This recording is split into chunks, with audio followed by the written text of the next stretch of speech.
Greetings, intellect explorers. Today we embark on a philosophical journey into the mind of the provocative Friedrich Nietzsche through his work, Twilight of the Idols. Nietzsche's philosophical sledgehammer, this work aims to shatter conventional beliefs and challenge societal pillars. The title, Götzen-Dämmerung in German, translates to The Idol's Twilight, or Twilight of the Idols, hinting at the essence of Nietzsche's critique. Idols for Nietzsche are not just statues of gods.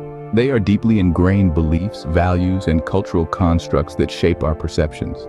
Let's start with morality, a topic Nietzsche never shied away from. In his groundbreaking work, Twilight of the Idols, Nietzsche boldly critiques traditional morality. He puts forth the audacious claim that morality is a prejudice of the instinct, painting morality not as an inherent human trait, but rather as a bias that we've been conditioned to accept. Nietzsche challenges the established moral norms that society has blindly followed for centuries.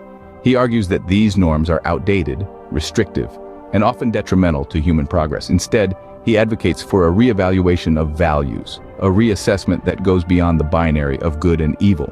This is not a call to abandon morality, but rather an invitation to redefine it. His critique encourages us to question the status quo, to challenge the moral standards we've come to accept without question.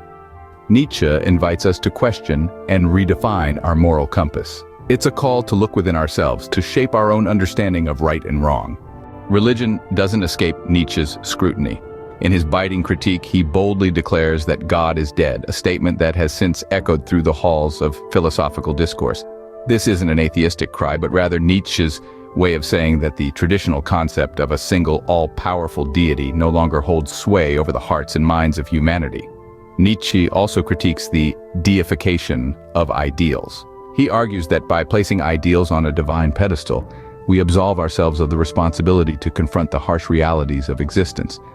Instead of seeking solace in divine intervention or heavenly rewards, Nietzsche urges us to face the world as it is, in all its chaotic glory. But Nietzsche doesn't stop there. He warns of lingering religious influences that subtly shape our thoughts and actions. Imagine the irreverent humor of Monty Python's Life of Brian, where the protagonist gets caught up in a series of events due to mistaken identity. Nietzsche might appreciate the satire, illustrating the potential absurdity of blindly following religious dogma. Culture, too, faces Nietzsche's philosophical scalpel. In his incisive critique, Nietzsche takes aim at cultural norms, those unwritten rules that often go unquestioned, shaping our lives in ways we seldom notice. He defies these norms, advocating for a life lived beyond the confines of societal expectations.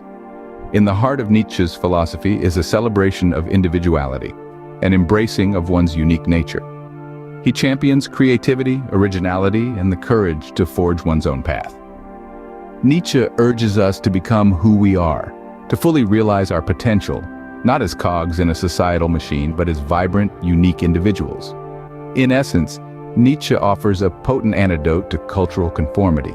He beckons us to break free from the chains of societal expectations and to embrace the exhilarating freedom of individual expression.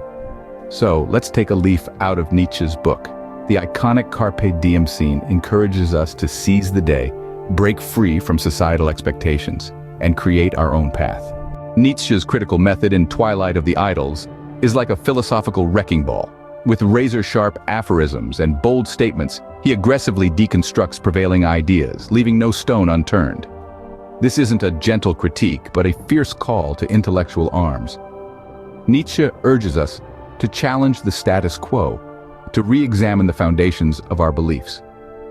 Ultimately, Nietzsche invites us to take that intellectual red pill, to question, to challenge, and to break free from the illusions that may bind our minds.